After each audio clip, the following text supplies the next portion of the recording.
وَكُلُوا وَاشْرَبُوا حَتَّى يَتَبَيَّنَ لَكُمُ الْخَيْطُ الْأَبْيَضُ مِنَ الْخَيْطِ الْأَسْوَدِ مِنَ الْفَجْرِ، اور کھاتے رہو اور پیتے رہو یہاں تک کہ تمہارے لیے فجر کے وقت کے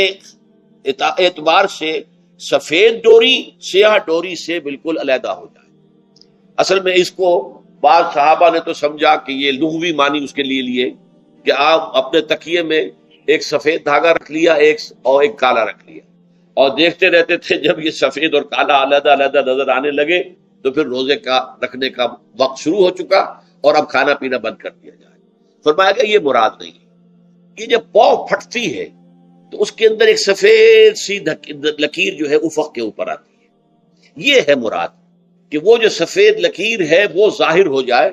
اور وہ رات کے اختتام کا گویا کہ ایک اعلان اور علم بن جائے۔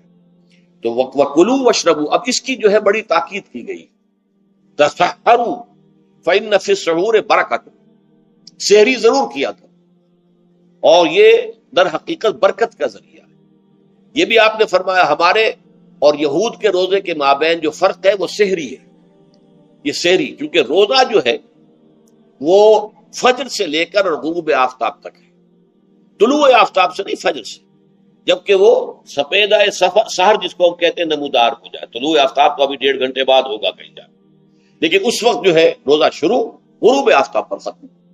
اس حوالے سے اس سے پہلے کھانا پینا، اور اس میں بھی فرمایا گیا کہ بعض لوگ بہت زیادہ احتیاط کرتے ہیں، وہ صحیح نہیں ہے، اس لیے کہ فجر کے لیے اذان جب دیتے تھے